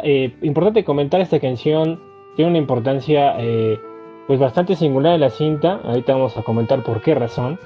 Pero originalmente esta canción, la que salió como tal en el disco del 83 de Let's Dance, no es la misma que se escucha en la película. La que escuchamos en la película es un remix o una representación que tuvo Giorgio Moroder un poquito después de haber salido Let's Dance. En conjunto con David Bowie hicieron una versión alterna que dura un poquito más. La versión de Cat People que encontramos en Let's Dance es mucho más corta y el grito principal de la canción es mucho más corto también. Entonces, nada más para comentarlo, el amo señor y maestro haciendo presencia aquí en el episodio 002 de Inglourious Basterds, y con esta canción que teníamos que ponerle, hermano. Y bueno, pues entrando en el capítulo 4, hermano, ¿qué me puedes decir acerca de la Operación Kino? Que es uno de los capítulos más impresionantes, diría yo, de una de las escenas más impresionantes de los últimos 20 años, hermano. ¿Qué te pareció el capítulo 4? Pues a mi apreciación favorita, amigo, yo de verdad que creo que es mi escena favorita de la película. No solo mi escena favorita de la película, sino mi escena favorita, una de mis escenas favoritas del cine en general. Realmente la construcción de que logró Tarantino en esta escena y la participación, yo creo que solo me hubiera faltado a Brad Pitt en ese bar para haberla hecho una escena totalmente sublime, ¿no? Pero bueno, vamos entrando en materia. Como todo nuestro auditorio recordará, el teniente Archie Hickox, que interpretado por el maravilloso Michael Fassbender, que fíjate que yo creo que la persona que hizo el reclutamiento y y invitó a los actores para toda la selección del casting. Qué manera magistral de haber traído a Fassbender, porque pues si nuestro auditorio no está familiarizado con este magnífico actor que salió en películas como 300 o en las más recientes entregas de X-Men First Generation, realmente Prometheus, exactamente, y bueno, en Alien Covenant también. Este maravilloso actor, él es hijo de una irlandesa y un alemán, y él se crió en Londres. Entonces, si recordarán la película, él es un agente británico que, porque sabe hablar alemán, lo van a enviar a la Operación Kino. Entonces, yo creo que aquí en la parte del casting, literalmente es un background maravilloso para este actor, porque tiene toda la pinta de alemán, pero tiene un acento hermoso londinense. O sea, creo que no había persona más perfecta para este papel que Michael Fassbender. Además que yo lo considero personalmente un maravilloso actor. En esta primera escena de la parte de la Operación Kino, vemos pues, personajes legendarios como Winston Churchill, que realmente no le dan una tan representación fidedigna, pero tampoco le dan mucha importancia, ¿estás de acuerdo? Solo son 2 minutos en los que hace esta alegoría al magnífico dirigente británico de aquella época. Y después, bueno, le informan a este teniente sobre la operación y nos pasamos al plano donde se van a ver con quién, mi hermano. Cuéntame qué maravillosa persona sale en este capítulo. Ahorita antes de comentarte esta preciosura, hermano, nada más comentar ahí súper rápido. Churchill, la importancia que tiene Churchill en esta escena, hermano, es que pone a prueba como tal al personaje de Michael Fassbender. Y te das cuenta, con la pregunta sobre cine, ¿no? Le pregunta sobre cine, dice, a ver si eres tan chingón, ¿no? Dice, a ver, cuéntame algo de esto, y ya después de que le contesta bien, dice, cuenta de la operación, ¿no? Es algo que a mí me fascina de esa parte. Bueno, pues nada menos que Elena de Troya, hermano, ¿no? Tenemos aquí a Diane Kruger, que, Dios mío, es impresionante, es una belleza, es una muñeca de parador esta mujer. Y también con un papel extraordinario en esta representación como tal de la actriz Bridget von Hammersmark. Aquí nada más comentar, si en alguna ocasión escuchan nuestras traducciones atroces del alemán, es evidentemente porque no hablamos ni un carajo de alemán, pero bueno, ustedes nos entienden, ¿no? Sí, disculparán esta parte, pero bueno, ella como tal tiene el papel de la actriz Bridget von Hammersmark, que se conoce pues en la película como una actriz ya de renombre importante en el cine europeo. Y también es importante considerar que Tarantino la trae, hermano, este papel porque también ella pues habla como tal alemán, habla también inglés y creo que también italiano, hermano. Entonces, y ella es de Alemania, realmente. Ella sí es una actriz.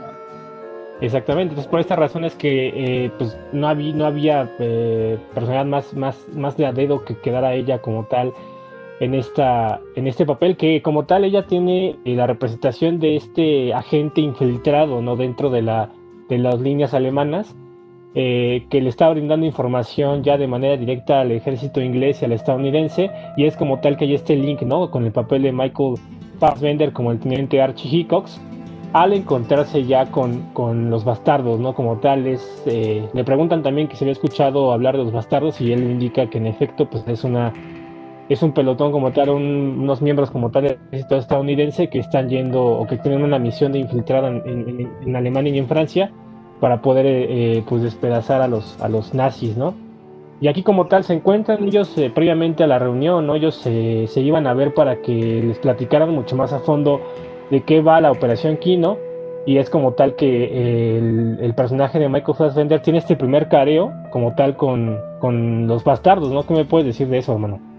No, pues ahí cuando llega y se encuentran, fijan la cita obligada para que von Hammersmark les dé toda la información sobre la operación que van a realizar, y luego notas el descontento de Brad Pitt, en este caso Aldo Rain interpretado, que es en un sótano, no le agrada nada la idea, y obviamente Fassbender va a ir acompañado, o en el caso de la película el teniente Hickox, por los únicos 2 miembros de los bastardos que hablan alemán. Esto es muy importante, que en su momento es Hugo Stiglitz y Wiki, ¿no? Que eran, uno había sido soldado alemán y el otro era un judío alemán refugiado. Entonces cuando se acercan, pues ¿qué tal? Cuando bajan, ellos según iba a estar súper tranquilo, nada más iban se supone que Hammersmark había elegido un lugar aislado de alemanes, y tómala que bajan y se encuentran pero con medio mundo nazi ahí, ¿no? Y bueno, ahí en la película cuentan rápidamente que al soldado había tenido su hijo y le habían dado la noche libre, ¿no? Entonces, Exacto. desde ahí ya Tarantino te empieza a crear toda esta tensión porque, pues, ¿qué es lo que va a pasar, no? Fíjate que algo interesante, nuestro auditorio que ya ha visto la película, recordará este juego de cartas tan chistoso donde se escriben un personaje ya sea Sí. real o ficticio y se lo ponen en la cabeza. Obviamente Ujú. los que estaban festejando ahí estaban más ebrios que nada y yo creo que es un juego que se juega mejor ebrio realmente. Sí. Nosotros lo probamos con mi hermana hace unos años y sí he Ujú. tenido varias reuniones con amigos donde lo hemos hecho y es chistoso, es chistoso ponerte, nada más que nosotros nos quisimos poner muy ahí excelsos con reglas y todo, y si tú ves en la película les vale cuántas veces tienen que preguntar ni nada, el chiste nada más es llegar a la respuesta correcta, ¿no? Eso, ese jueguito está muy divertido. Y bueno, ahí la construcción de la escena, y yo creo que de las cosas más memorables es, y lo platicaba con mi hermana hace poco de la película, si tú crees, y esto te lo pregunto directamente, ¿crees que a Fassbender se le habrá pedido que realizara un acento falso, un acento medio chistoso, para que sí le diera mucho sentido a la película de cuando el soldado alemán le pregunta, oye, es que tienes un acento muy chistoso, ¿no? ¿Tú Ujú. crees que fue así obligatorio? Porque digo, yo creo que una persona como Fassbender perfectamente tiene la facultad de hacer un alemán fingido. ¿Tú qué crees, mi hermano? Sí. No, sí, yo sí creo que como tal, sí, él en su interpretación hace este acento de Pixpalu, como él lo indica en este careo que tiene con el mayor Dieter. Sí creo totalmente que él en su momento, estudiando el guión y todo, pues de alguna manera, para darle un sentido mucho mejor a la cinta, lo hizo exagerado para que pues quedara mucho mejor, hermano, porque como tú dices, es de sangre alemana y irlandesa. Evidentemente quiero pensar que él habla alemán completamente bien, ¿no? Entonces creo que sí puede ser por ahí. Sí, creo que muy buen detalle de Tarantino, él realmente, digo, no tengo el oído para alemán, pero qué interesante que un alemán lo escuchara y dijera, oye, sí, se le escuchó chistoso el acento, ¿no? Como Sí, si tú sí. escucharas a un gringo ahorita hablar español, pues sí, sí, siempre tiene este acento medio raro, sobre todo con algunas palabras específicas, ¿no? Entonces, bueno, que esa parte creo que me gusta mucho y ya la encuentro con el alemán que todos recordarán en la película, se da justo por esta discrepancia de acentos que tienen entre los personajes. ¿Cómo se da y cómo empieza a generar esta tensión el otro preguntándole y Hammersmark intentando ablandar la situación, ¿no? Y que al final el cuate se sienta y les empieza a generar esta cuestión ya se empiezan a desesperar porque ella ni siquiera les puede hablar bien de la operación que se va a llevar y lo que empiezan a construir esa creo que es una de las partes más específicas y representativas de la película cuando ya se va a despedir el mayor de ellos Ujú. y Fassbender en ese momento pide 3 vasos, ¿no? Esa, Es que, ajá, perdón que te interrumpa, más que antes de esa parte como tal que es increíble, pues es que esta escena tiene de todo, hermano. Tiene tensión y tiene una serie de cosas que te hacen reír, hermano. Que yo, la verdad, la primera vez que vi esa escena dije, me empecé a carcajear de muchas cosas, muchos sentidos, ¿no? ¿Te acuerdas cómo se acercan los dos soldados alemanes que Hugo Stiglitz les dice, ustedes dos son responsables de este tarado, si no hacen que se vaya de aquí, va a pasar la noche del nacimiento de su hijo en ajá, las rejas, ¿no? sí. Pero la manera en cómo les dice así enojadísimo y cómo se levantan de volada estos dos pelados a agarrar a este compadre y llevárselo. Y es cuando el mayor Dieter, que estaba atrás tras bambalinas, que nunca lo vemos en la escena, ¿no? Hasta ese momento, No, él comenta que también se le hace a él raro ese acento, ¿no? Y se acerca a la mesa y algo nada más para contextualizarlo, hermano.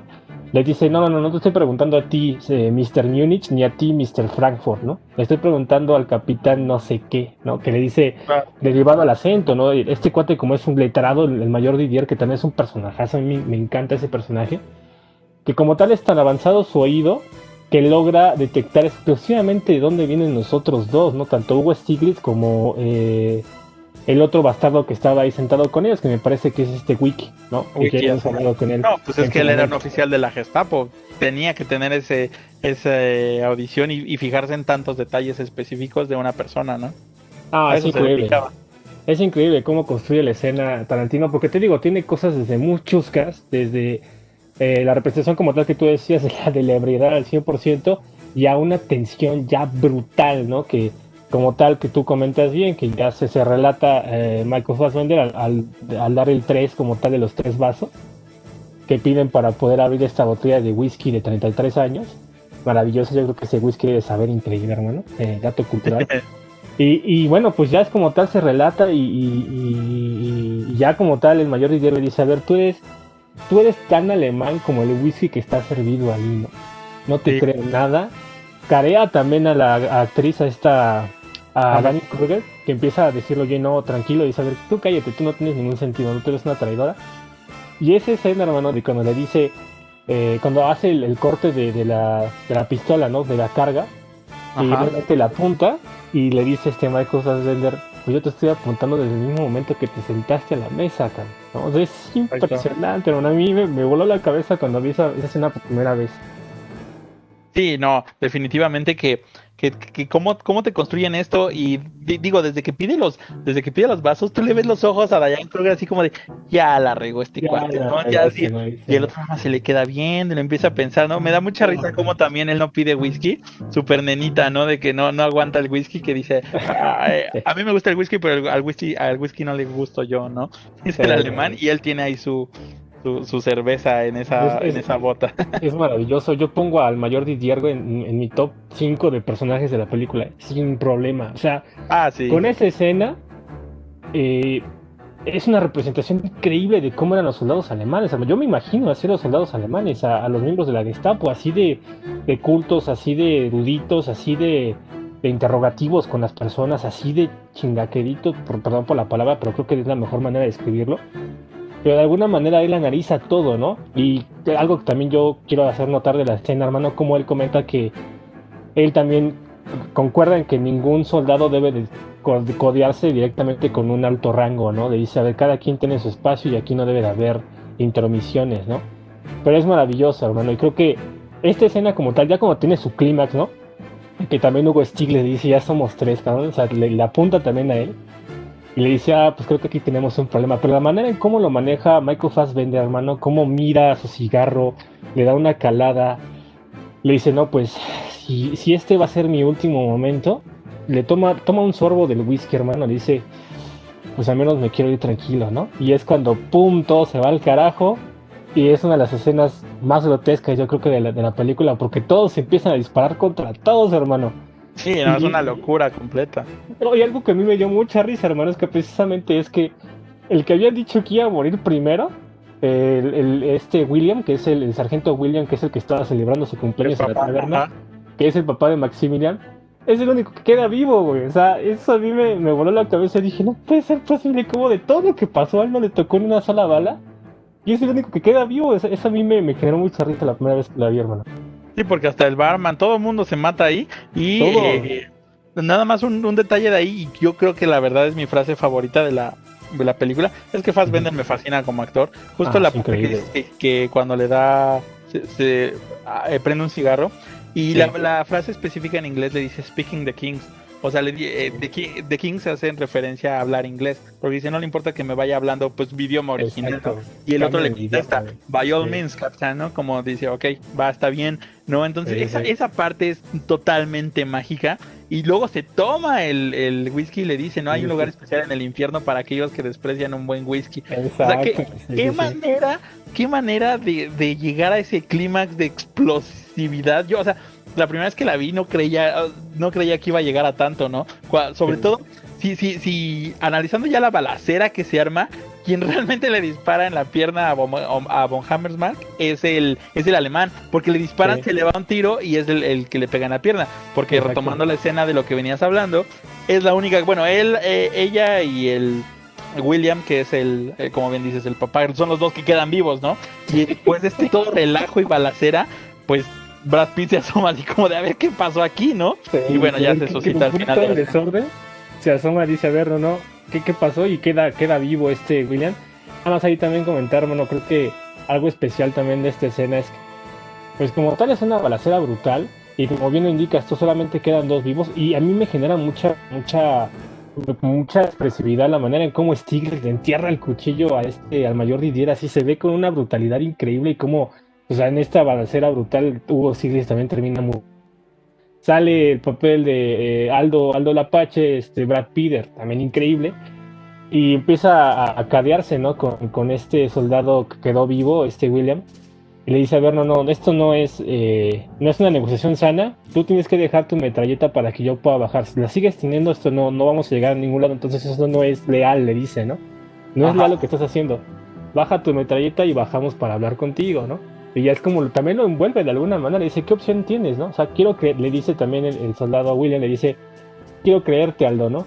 ¿Cómo te puedo creer que que me estás diciendo la verdad? Y le contesta a Brad Pitt, ¿qué opción tienes, no? ¿Qué opción más te queda, no?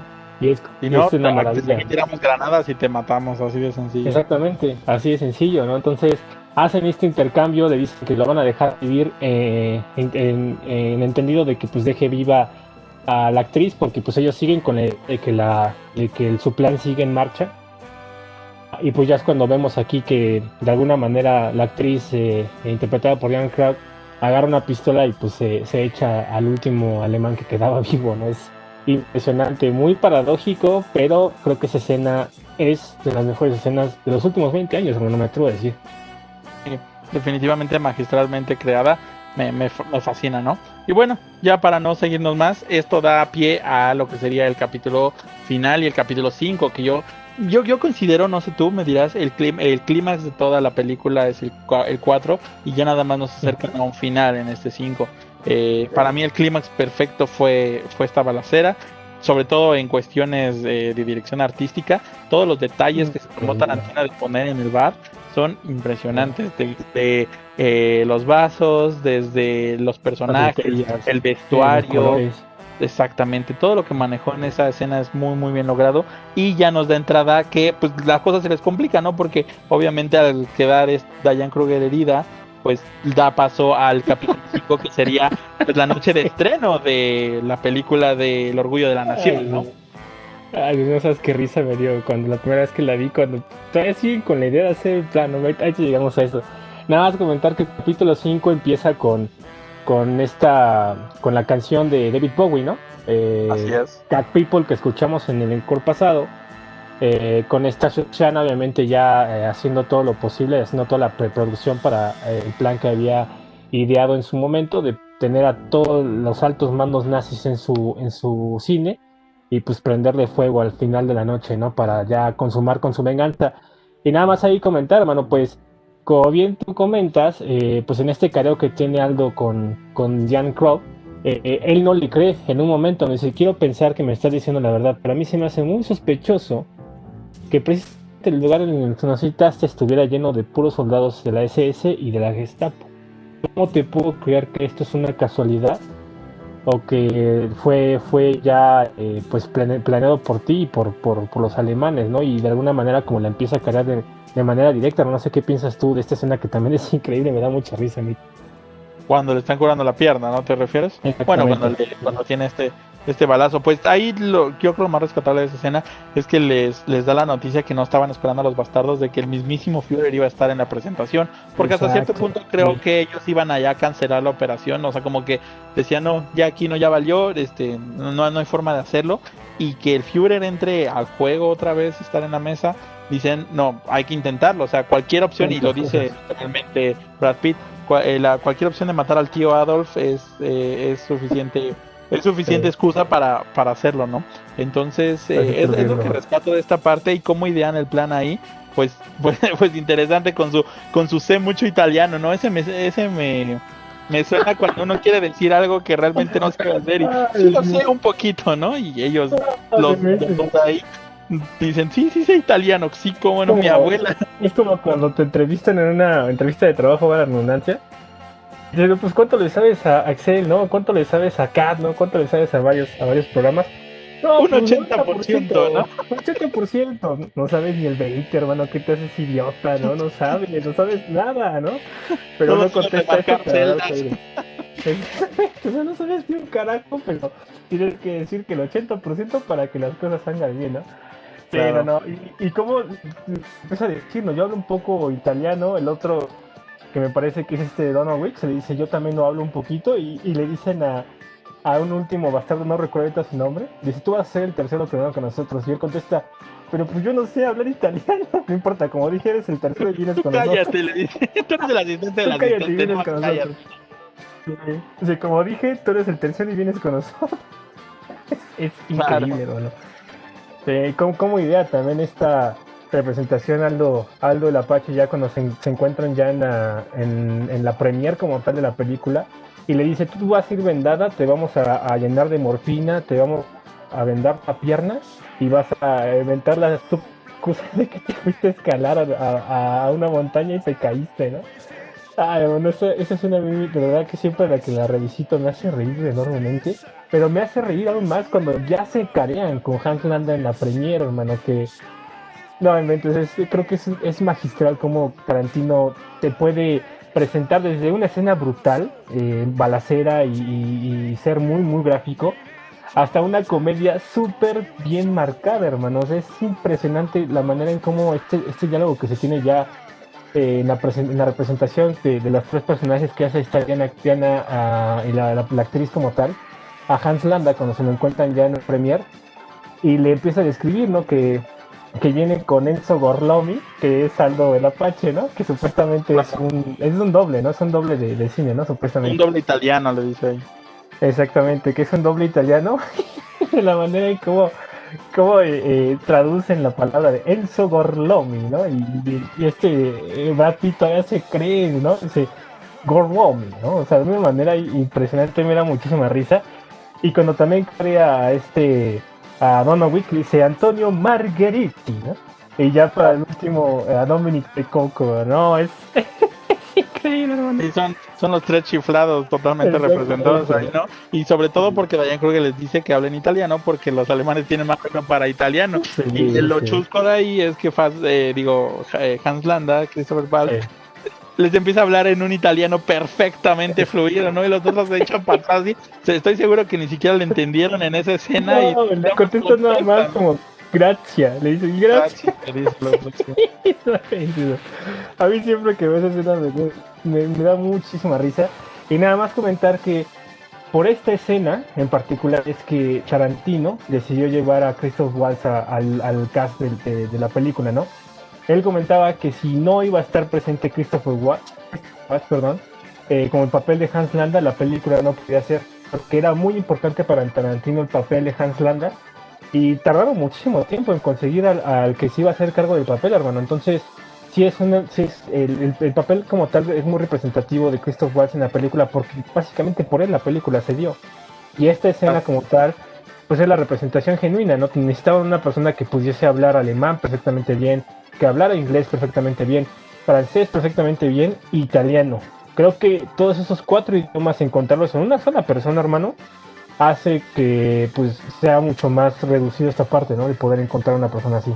Yo creo que no solo el habla de los idiomas, porque pues lingüistas hay para arriba y para abajo, ¿no? Ya sobran en el mundo realmente gente que hable muchos idiomas, pero sobre todo un actor bueno, que te logre interpretar un buen papel y sobre todo hable estos idiomas, creo que fue lo especial en esta película, ¿no?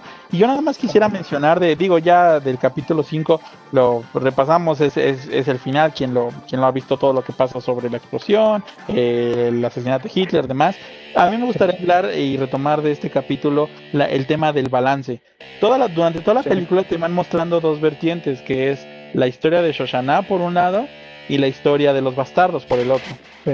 En este punto es donde convergen. En ningún otro punto hasta antes de esto se habían encontrado estas historias. Y aunque van y tienen un mismo fin, nunca se conectan. Tú nunca ves a Shoshana cruzarse con alguno de los bastardos o nada. Tal vez jamás sea el denominador común en estas historias, pero te va generando este balance. Y tú, si ves la historia de Shoshana, en ningún momento le dan tintes cómicos. Todo lo que tiene que ver con Melanie Laurent, no hay nada cómico, y creo que en esta parte yo entiendo o lo quiero interpretar así como ese respeto a que sí es la venganza de una judía sobre algo, y Tarantino no jugó nadita con eso, fue muy respetuoso en toda esta parte, y donde sí le mete toda la comedia, humor negro y demás cosas como despedazar la cabeza de Hitler con una MP40, él lo hace todo el tiempo con los bastardos. Ahí es donde sí se vuela la cabeza y le mete, es como decir que la parte de Shoshana es tus tacos y la parte de los bastardos es tu salsa. La que le da sabor a toda la película es toda la parte de los bastardos, ¿no? No sé qué pienses tú en resumen de este último capítulo. No, sí, completamente de acuerdo. Y nada más hay comentar dato curioso. Melanie Laurent, hasta donde yo sé, es judía, hermano, en la vida real. Entonces, Es francesa, pero tal vez de ujú. ascendencia judía, no lo sabía, no lo sabría. Sí, sí, sí, tiene como tal esta parte, entonces pues ahí le agregó muchísimo a su representación, a su papel. Y sí, te digo, es muy cómica esta parte porque sí, de alguna manera Tarantino pues respeta muchísimo esta parte que es uno de los episodios más desgarradores, ya lo hemos dicho durante el podcast de lo que ha pasado históricamente en esta parte. Pero pues sí, toda la parte cómica se la llevan los bastardos. Y te digo, a mí esa parte de cuando carea Landa a los cuatro, como de alguna manera él conoce a la perfección quiénes son, ¿no? Porque él ya sabía que había habido esta balacera, ¿no? Que había ido a investigar previamente y que se había encontrado la servilleta de la actriz que le había firmado para Maximilian. Y él sabía perfectamente bien que ella estuvo ahí, nada más de alguna manera como que la está confrontando para que ella se dé cuenta que él ya sabe, ¿no? Es súper inteligente y es cuando se lleva también a la actriz y la carea ya por completo por separado, le pone su zapatilla en su pie y es cuando le dice, pues ¿a quién quieres engañar? Yo sé perfectamente bien dónde estuviste ayer, a mí no me vas a hacer menso, y es cuando la mata, ¿no? Que también ahí Landa se ensucia las manos por primera vez en la película, ya de manera directa a él, ¿no? Porque siempre la ejecución la habían hecho sus soldados. Yo creo que aquí más que esa parte, siento, porque por ejemplo, al final todos recordarán que él hace un trato con los aliados para literalmente matar a todo él. Independientemente de lo que Shoshan hace de quemar el teatro, él como que quiere darse la atribución de la Operación Kino, de que si no es por él y él da la autorización, jamás hubieran matado a Hitler. Entonces, más que esa parte, yo siempre he pensado, pues realmente él podía haber perdonado a Diane Kruger, pero aquí creo que sí le entra muy el nacionalsocialismo alemán y agarra y dice, no, esta sí no es una mugrosa traidora a la patria y la voy a matar, ¿no? O sea, sí se ve una actitud muy visceral por la parte de Landa, en el sentido de nos traicionaste, vieja mugrosa, ¿no? Porque realmente él podía haber perdonado, llevadosela, o dejado que se quedara incluso en el teatro y hubiera muerto, así como muere Donovitz y el otro miembro de los bastardos. Ahí todos se mueren en el teatro, pero él toma venganza directamente en sus manos, yo creo que muy apegado a sus creencias nazis de que pues los traicionó. Sí, Antonio Margheriti, Dominic de Coco. No, sí, es impresionante. Ya después, pues esta última escena que comentar, ¿no? Del episodio, del capítulo 5, perdón, cuando ya tiene este careo de manera directa con Álvaro Apache y con otro miembro de los bastardos. Y es poesía pura esa escena, hermano. Yo no sé cómo representarla, ¿no? Porque pues tienes de un bando tienes la grandeza de Christoph Waltz, que te digo, se dirige solo y para mí es el actor principal de esta película. Y por otro lado tienes a Brad Pitt, que también es impresionante, es increíble. ¿Qué le puedes decir a Brad Pitt? ¿No? Es extraordinario. Y es poesía pura, es aventarse la canica de un lado a otro y de alguna manera el papel de Landa cree que se está saliendo con la suya. Y ya al final de la película vemos cómo Brad Pitt pues, le monta un 3 increíble, ¿no? Primero mata a su agente que venía con él. Y le dice, y le pregunta lo mismo que le preguntó al primer sargento que vimos en la película. Dice, oye, ¿y qué vas a hacer llegando a Estados Unidos? ¿No? Porque evidentemente él había tenido un acuerdo Landa con un general estadounidense de que tenía que ponerle casa, tenían que darle pensión ya de por vida y tenían que de alguna manera darle la medalla de honor, ¿no? Por la operación Kino que en teoría se iban a dar a él. Sobre todo justificarse todo lo que había hecho contra los judíos. Él quería salvarse de un tribunal del mundo en La Haya o algo así. Exactamente, entonces es cuando le dice a Dolapache, ok, todo eso está muy bien, pero no me gusta que la gente no te reconozca como nazi, no te vas a quitar ese uniforme y nadie te va a reconocer, y a nosotros nos gusta eso, ¿no? Entonces te vamos a dar algo para que la gente te reconozca en la calle y nadie se le olvide que eres un nazi, ¿no? Porque a ti te gusta mucho el nazismo, ¿no? Y es cuando tenemos esta escena final con el cuchillo y otra vez la esvástica en la frente. Y pues ahí tiene su venganza, su dulce venganza, algo, ¿no? Con esta representación de que en teoría Hans Landa se iba a salir con la suya, pero ya en la parte final tenemos este plot twist increíble en el cual pues Aldo Apache hace lo que tenía que hacer, ¿no? Porque él sabía que se iba a meter en un problema tremendo con sus dirigentes, pero él dijo, ya lo han hecho antes, ¿eh? Vale la pena, y tú mereces ser castigado por todas las atrocidades que has hecho, ¿no? Claro. Increíble, hermano, increíble. Creo que es una película que cierra con broche de oro esta última escena. No sé qué más comentar al respecto, yo creo que puedo cerrar aquí con esto. Es una de las películas más importantes de los últimos 20 años.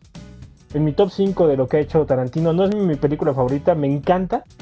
¿Cuál pero es sí la creo que tuya? Tarantino, de Tarantino, Sí. es que no me quiero ir a lo fácil y decir Pulp Fiction, hermano, pero Pulp Fiction tiene una representación histórica muy importante por todo lo que trajo para el cine, ¿no? Y todos los personajes y el cast que trajo y la historia a mí me parece increíble, ¿no? Me gusta mucho Django también, Perros de Reserva también me parece impresionante. Eh, Kill Bill también me encantan. La otra película que se llama Jackie Brown, que también fue de las primeras que hizo, que es increíble, con un apartado de soul impresionante.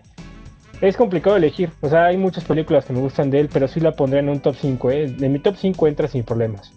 ¿A ti qué te parece?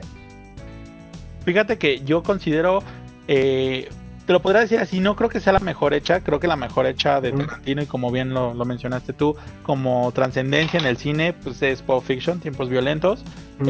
También creo que Perros de Reserva tiene una manera magistral de hacer las cosas y es mucho más representativa y llegará a los anales de la historia del cine por ser lo que fue en su momento estas películas, ¿no? Pero en gustarme, sí me gusta Bastardo sin Gloria. Creo, bueno, la que más me gusta es Pulp Fiction y después inmediatamente pondría Bastardo sin Gloria, aunque creo que en creación sí es superior Perros de Reserva. Pero el gusto siempre, pues a veces el gusto no necesariamente tiene que ser bueno para que te guste. Y no estoy diciendo que sea malo Bastardo sin Gloria, solo que la temática pues me atrae muchísimo más, el humor que maneja me late más que otras películas de Tarantino, ¿no? Eso es lo que yo... Así es. Sí, claro. Es que a mí me genera mucha... Porque es la primera película que hace Tarantino, hay que decirlo, de época, ¿no? Él siempre ha tenido como que esta lista ya de manera personal. Tengo que hacer un western, ya lo hizo, ¿no? Django. Tengo que hacer una película de Segunda Guerra Mundial, que también ya la hice, se llama Bastardos sin Gloria, ¿no? Tengo que hacer una película original, contando una historia original, ya la hice y es una santa fregonería, que es Pulp Fiction, ¿no? Como que tiene su lista personal este director, hermano, y va creando cine, no para complacer, sino para que él, su listado personal de tareas, de los tasks que tiene que realizar antes de morir, poco a poco las va palomeando. Y pues Bastardo sin Gloria también yo la categorizaría como una de las mejores películas de los últimos 20 años, hermano, la te voy a decir, ¿eh? Es increíble. Definitivamente, mi hermano. Y bueno, nada más para ya cerrar nuestro podcast y este maravilloso momentos platicando de esta película, tenemos algunas curiosidades, ¿verdad? De la película, algunos detalles importantes de mencionar. ¿Quieres tú contarme alguno? Sí, mira, si quieres empezamos algo que ya habíamos comentado, de hecho, cuando estábamos hablando el capítulo 5. Tarantino, en una de las entrevistas que tuvo ya previo al estreno de la película, él decía, y siempre tenía en mente, junto con el productor, que si no encontraban a un actor que pudiese hablar italiano, alemán, inglés y francés perfectamente bien, la película no iba, ¿no? La película no iba a avanzar y preferían agarrar otra cosa y hacer otra cosa diferente, ¿no? Afortunadamente pues, llega a sus manos Christoph Waltz, y a partir de aquí es que pues, ya hace carrera con él. Ya lo vimos también después en Django. Espero que lo volvamos a ver en alguna otra película de Tarantino, que también Once Upon a Time in Hollywood no lo vimos en esta ocasión, evidentemente ya por ver a Leo en pantalla, Leonardo DiCaprio, y otra vez a Brad Pitt. Pero quiero pensar que en la próxima película que nos entregue Tarantino va a regresar Christoph Waltz, porque se hacen una mancuerna increíble, hermano. Y pues ahí nada más comentar, si él no hubiese existido, Bastardo sin Gloria no hubiera nunca salido a la luz, ¿no? ¿Qué otra cosa tienes tú por ahí en mente, hermano? Pues fíjate que también tenemos el detalle de que originalmente el guión era bastante grande, tanto así que Tarantino en su momento pensó hacerlo una miniserie, que fíjate que no me hubiera encantado, realmente creo que como producto de película está excelente, no tanto como serie, y no me imagino a Tarantino haciendo una serie también, pero bueno, lo acortó a lo que ya tenemos como el producto final de Bastardo sin Gloria.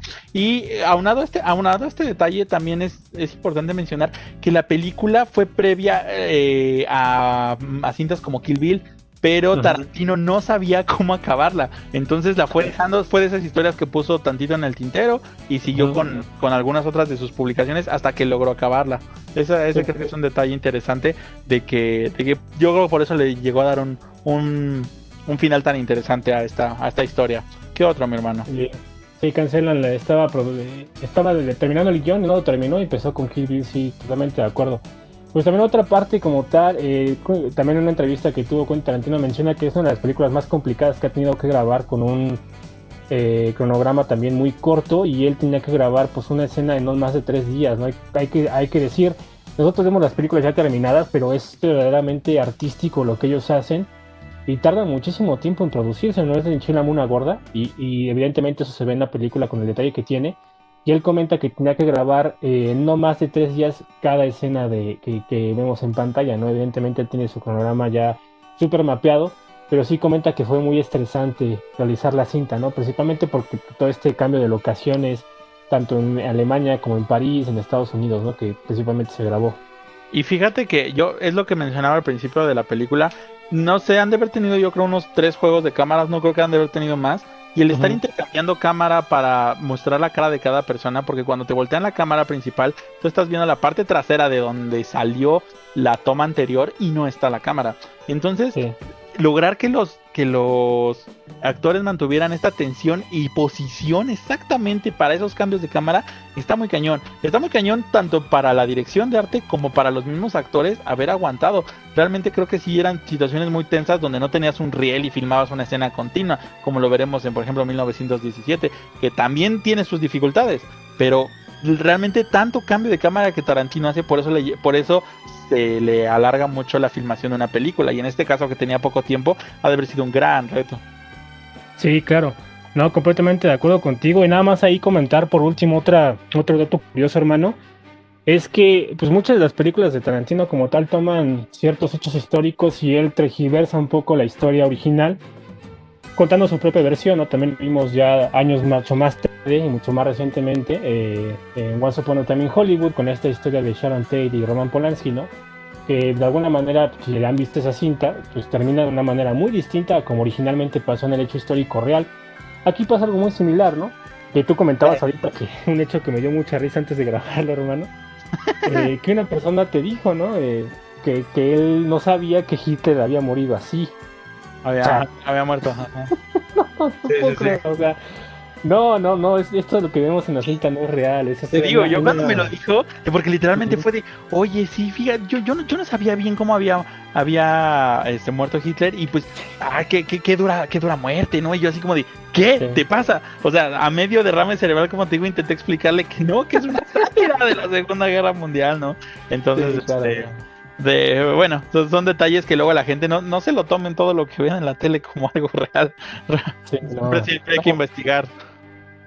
Sí, Tarantino, comentando un poco al respecto, él decía que su película pueden tomarla como el receptor lo quiera tomar, ¿no? Como fantástica, como un hecho no real, como un cuento por separado de la Segunda Guerra Mundial. Pero él comenta que la intención principal de Tarantino al hacer esta película es que de alguna manera los bastardos ayudaran a que la Segunda Guerra Mundial terminara antes o terminara de una manera distinta como originalmente terminó, con esta historia que nos presentó en pantalla, ¿no? Es maravilloso y siempre fue la intención de él. Y te digo, él tiene como tal una lista personal de tasas a seguir y bueno, pues aquí ya nos entregó una película bélica, sátira, comedia, ¿no? Entre comillas. Impresionante y con un tema que, como bien comentábamos al principio del podcast, pues es muy controversial, ¿no? Siempre es muy complicado hablar de la Segunda Guerra Mundial, principalmente por esta persecución que tuvieron los judíos, ¿no? Y todo esto que ya conocemos, los campos de concentración, todo lo que los nazis hicieron de una manera tan despreciable, ¿no? Para sobajar a los judíos, que tuvieron sus razones, entre comillas ellos comentan. Pero sí, definitivamente creo que pues es una de las películas que toma un hecho histórico muy lamentable y lo hace una película pues agradable hasta cierto punto, pues muy tarantinesca, agregando ciertos dosis de humor y pues contándonos una historia como solamente lo sabe hacer con un guión magistral, ¿no? Creo que me puedo ir con esos últimos comentarios respecto a la película, hermano. Yo nada más quisiera mencionar al final, y es un detalle muy muy padre, que desde la vez que la primera vez que la vi lo supe en una entrevista que le hicieron, es que la película El Orgullo de la Nación, que es la representación de cuando Frederick Sola mata a esta cantidad impresionante de soldados aliados, exactamente, El Orgullo de la Nación, esa película realmente existe. O sea, fue una película filmada por Eli Roth, que para quien lo mencionamos hace unos momentos, pero si no lo recuerdan, es El Oso Judío, que también es John Lovitz, exactamente, que sale aquí. Él es un director y amigo personal de Tarantino. Entonces, para esa parte que que están pasando en el cine durante la película, sí filmaron una mini película, por así decirlo, de, no me acuerdo si son 11 o 16 minutos, de pura, realmente en la película solo se ve el tipo matando enemigos, ¿no? Es todo lo que ves, básicamente en la película, pero sí fue filmada y luego fue seleccionadas las mejores escenas que les parecieron para estarlas pasando durante la película de Bastardos sin Gloria. Esto es un poquito como la película dentro de la película, muy tipo Inception. Así fue algo que lograron, digo, es un detalle muy interesante ahí que pues, se puede rescatar de Bastardos sin Gloria.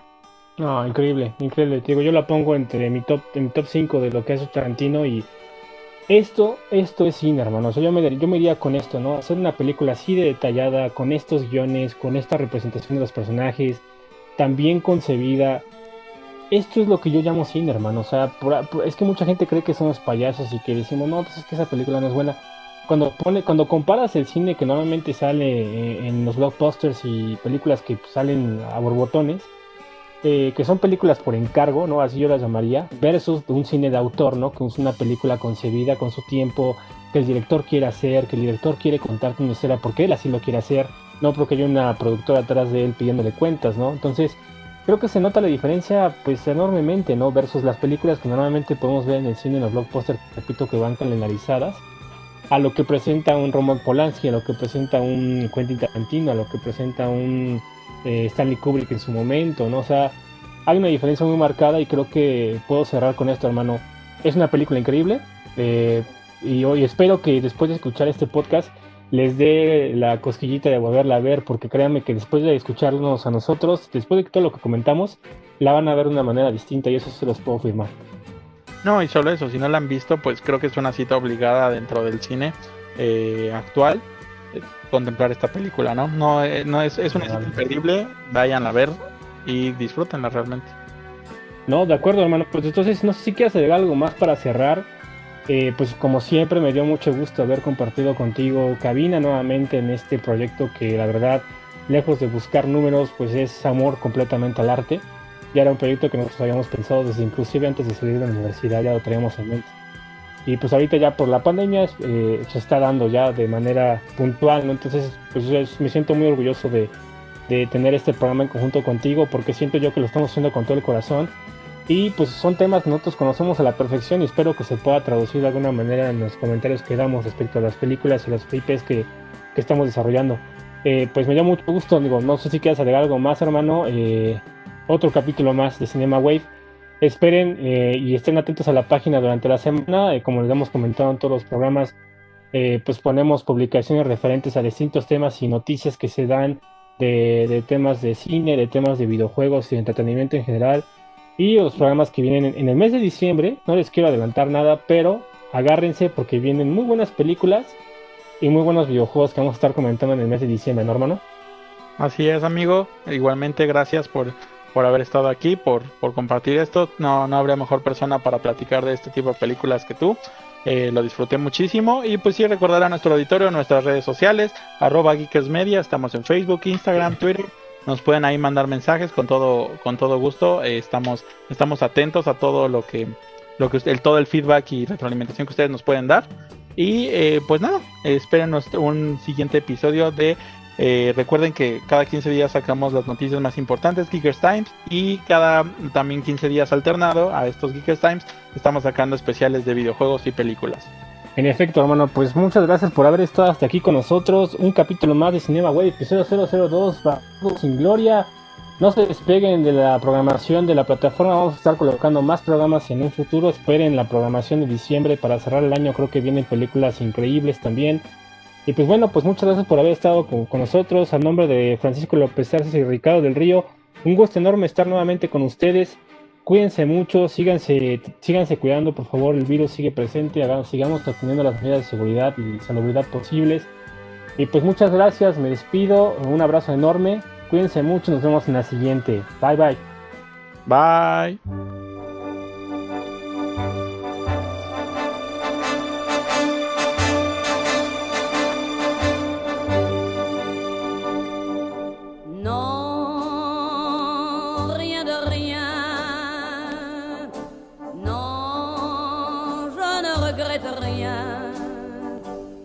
Ni le bien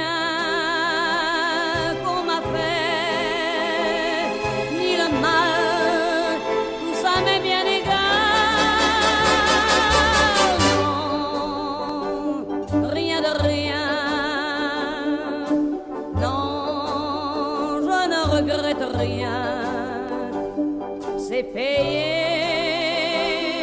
balayer, oublier. Je me fous du passé avec mes souvenirs. J'ai allumé le feu, mes chagrins, mes plaisirs. Je n'ai plus besoin de balayer les amours avec leur trémolo, balayer pour toujours. Je repars à zéro. Non, rien de rien. Non, je ne regrette rien, ni le bien qu'on m'a fait, ni le mal, tout ça m'est bien égal. Non, rien de rien. Non, je ne regrette rien, car ma vie